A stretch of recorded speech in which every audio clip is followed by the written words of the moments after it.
자, 여기 봐보자. 고1 하에서 아이들이 가장 너희가 이제 물론 배워도 시험 문제 한두 문제가 뭐 한 문제 정도가 출제되고 아이들이 굉장히 혼란스러워하는 집합에서 기호 사용하는 거. 원소 기호 표현할 때 삼지창 이걸 이제 선생님이 삼지창 이렇게 이야기를 하고요. 부분 집합을 표현할 때는 요 이지창. 이 사용 시점, 사용 시기 이걸 사용했을 때 맞는지 틀리는지 이걸 구별하는데 상당히 시간이 오래 걸립니다. 그런데 이걸 하기 전에 먼저 원소라는 거, 부분집합이라는 거 용어 정리를 좀 한번 해볼게요. 물론 다 집합을 배웠겠지만 시험 대비 고등하 중간고사를 보게 되면 1번 문제가 이 문제가 보통 됩니다. 이 삼지창, 이지창, 이 기호를 사용하는 것이 맞는지 틀리는지 물어보는 시험 문제가 나오는데요. 자, 가볼게요. 일단은 원소라는 것은 말 그대로 그 어떤 명제에 대해서 어떤 조건에 대해서 그 참이되는 놈들을 모아놓고 요 기호 표시를 해놓게 되면 이게 집합이 형성이 되는데, 예로 들어서 개똥 고등학교 1학년 중에서 김지성을 가진 친구들을 모여보세요 라고 했더니 개똥, 김말똥, 자, 김소똥 이렇게 모였어. 자, 소똥 이렇게 모였어. 개똥, 말똥, 소똥이가 모였어. 그러면 얘네들. 근데 거기에 김개똥이 모였는데 강개똥이가 온다. 그러면 얘는 원소가 되질 않는다 이 말이야. 알겠지? 그래서 이 집합 안에는 원소가 몇 개 있냐면 하나, 둘, 세 개가 되고 이 집합 표시를 해주는 거야. 이렇게 참이되는 이놈들을, 이 구성원들을 우리는 원소라고 해. 그런데 그리고 이제 부분집합은 말 그대로 우리가 이제 많이 배웠죠. 1, 2, 3 이렇게 있다라고 하면 이것의 부분집합을 직접 찾아보십시오 라고 한다라고 하면 원소의 개수가 0개인 거 찾아보면 공집합. 그래서 공집합은 모든 집합의 부분집합이 돼. 자, 원소의 개수가 1개인 거. 원소 1개짜리, 자, 2개짜리 이런 식으로 찾아내게 되죠. 그래서 1, 2, 1, 3, 자, 어떻게 되죠? 2, 3. 자, 3개짜리 1, 2, 3. 자, 이런 식으로 찾아내죠. 이렇게 원소를 찾아내는 거야. 여기서 가장 중요한 것은 선생님이 이제 여러분들 여기서 지금 선생님이 예시로 내가지고 집합 A의 구성원들을 이렇게 구성했어요. 그러면 공집합은 모든 집합의 부분집합이고요. 그 다음에 이 삼지창을 쓸 때, 그리고 얘네들을 부분집합이라고 하는데 이 삼지창 기호를 쓸 때는 뭐가 되냐면 원소, 이 삼지창 기호를 쓰는 시점 선생님이 좀 해놓을게요. 이 삼지창 기호를 쓸 때는 누구하고 원소하고 집합 사이에 관계에다가 이렇게 써줍니다. 이 삼지창 기호를 써요. 호수가 잘 봐야 된다. 그런데 여기서 중요한 것은 선생님이 말하지만 원소라고 했어요. 여기는 집합이라고 했습니다. 이 원소는 원소의 자격이 있고 집합은 집합의 자격이 있어요. 이게 뭐냐면 원소는 그 모양 그대로를 가져오는 거고요. 이 집합은 반드시 필요한 기호가 이 집합 기호가 필요합니다. 여기는 분명히 말하지만은 이 아이들이 가장 어려워하는 게 조심해야 돼요. 원소를 가져다 쓰고 집합 기호를 해줘야 돼. 원소를 가져다 쓰고 집합 기호를.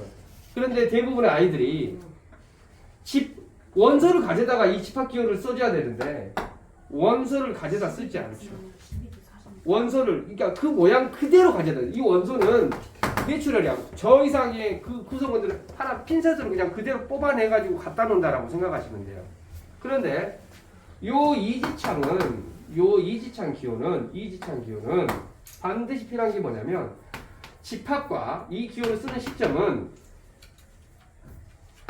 집합과 집합 사이의 관계를 쓸 때입니다. 그러면 반드시 이 집합과 집합 사이의 관계를 표현하는데 집합은 어떤 데코레이션, 어떤 조건이, 어떤 자격이 필요하냐? 반드시 요 기호를 반드시 표시를 해줘야 돼요. 근데 이 기호를 반드시 표시를 안 하죠, 애들이. 정말 어려워하죠. 그러니까 원소를 가져다가 집합과 집합 사이에 이런 것들을 봐봐. 여기 부분 이 1, 2, 3의 부분 집합이 얘네들이 되는데 다 뭐가 있어요? 이 중괄호 표시가 있습니다. 그러니까 집합과 집합 대 집합이어야 되기 때문에 여기에도 뭐가 필요하냐면 원소에다가 요 표시가 반드시 필요하다 이 말이야. 여기도 원소에다가 반드시 얘가 필요하다 이 말이야. 근데 얘들이 가장 많이 놓치는 게 이겁니다.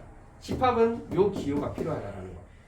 그래서 자, 이 말이 맞냐 틀리자를 자 선생님 여러 가지를 예시를 해볼 거야. 그래서 이때 이 기호를 쓰면 맞냐, 뭘 써야 되냐, 왜 안 되냐 이걸 한번 분석을 해볼 거야. 자, 다시 한번 이야기합니다. 이 삼지창은 원소, 그 다음에 여기는 집합이 있어야 되고 여기 어찌해야 된다. 얘는 집합 표시를 하면 안 되고요. 그 모양 그대로를 가져다 써야 돼요. 그 모양 그대로. 그런데 여기 이 집합은 어찌해야 된다고? 원소 가져다가 반드시 뭐가 필요하다? 날개 표시가 필요하다는 게 핵심 포인트입니다. 근데 이걸 얘들이 구별을 못해요. 자, 그리고 공집합은 모든 집합의 부분 집합이에요. 그러니까 어떤 집합이든지 간에 그 공집합은 모든 집합, 그 집합의 부분 집합이 되는데 여기 잘 봐라. 여기서 이 문제를 풀 때 제일 먼저 알아야 될 것이 이 집합 안에는 원소가 뭐뭐 있는지를 알아야 됩니다. 원소 뭐뭐 있습니까? 예, 이것도 하나의 기호가 공집합의 기호가 하나의 원소입니다. 공집합 기호에다가 날개 표시해준 이것도 하나의 이 모양 그대로가 하나의 원소예요. 1과 2가 원소에 있습니다. 자, 1번부터 문제 내겠습니다. 자, 선생님이 이기호. 자, 이 말은 맞을까 틀릴까? 공집합이라는 기호가 집합 A에 들어있다. 맞는 말이에요.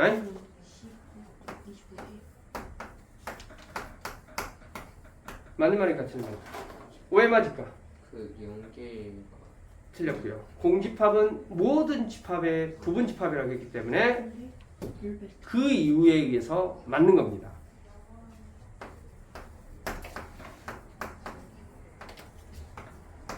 이 말은 맞을까 틀릴까? 맞죠? 왜 맞을까? 여기 원소 첫 번째, 요 두 번째 원소가 있잖아요.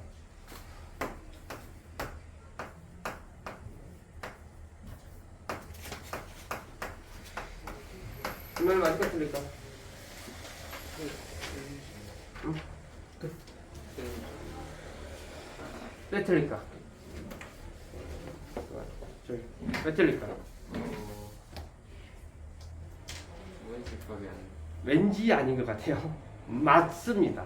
왜? 여기는 집합이죠. 그러면 이 기호를 쓰게 돼, 이지참을 썼는데 집합이 되니까 원소 이 원소를 가져다가 날개 표시해서 이지참 표시했다 이 말이야. 요거 이해됐습니까? 자, 4번 여기 4번 있고요. 자, 5번 볼게요.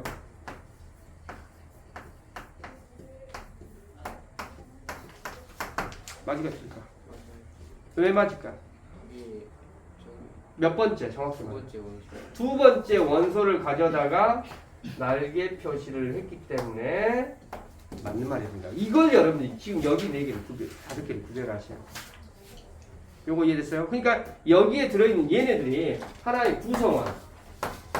얘도 하나의 이 모양 자체가 하나의 원소야 원소. 그래서 이 말이 맞는다 이 말이야. 원소일 때는 삼지참 표시하고. 그럼 원소를 가져다 쓰게 이지참을 쓰려면 원소에다가 날개 표시를 반드시 해줘야 된다라는 거. 요거 이해됐습니까? 이걸 많이 어려워요. 그러면 뭐 굳이 이제 선생님 문제를 만들어내보면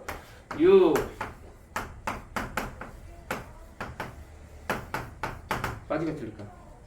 틀리죠. 틀리죠. 이 모양이 이렇게 생긴 모양이 여기에 안 들어있다 이 말이야. 원소일 때는 어쩐다고? 그렇게 생긴 모양을 찾아줘야 돼. 그렇게 생긴 모양. 그러면 맞을까 틀릴까? 맞죠. 얘를 가져다가 얘 이제 원소를 가져다가 집합 표시해서 이지창 쓴 거야. 자, 뭐 굳이 이야기하자면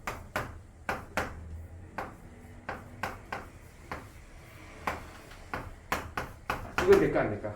안 되죠. 안 되죠. 그런데 만약에 이렇게 하면 될까 안 될까? 되죠. 왜?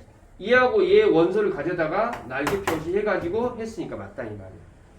요거 이해돼 안 돼? 그러니까 문제를 만들어내. 이걸 여러분들 다시 한번 뭐 이제 어느 정도 정리가 됐을 건데 다시 한번 이야기해서 최종적인 정리를 할게요. 최종적인 정리. 원소일 때는 어쩐다고? 내추럴. 그 모양 그대로. 그리고 삼지창을 쓰고 집합. 알겠지? 그 다음에 이 기호를 쓰게 되려면 반드시 뭐가 필요하다? 원소에다가 원소를 가져다가 뭐가 필요하다? 집합 기호가 반드시 필요하다 이 말이야. 여기까지 됐나요? 이게 가장 중요합니다. 자, 여기까지 됐지? 이걸 여러분들 아마 3학년 또 어려울 것 같아서 좀 정리해놨습니다. 오케이? 고집창에다 올려놔야 되겠네.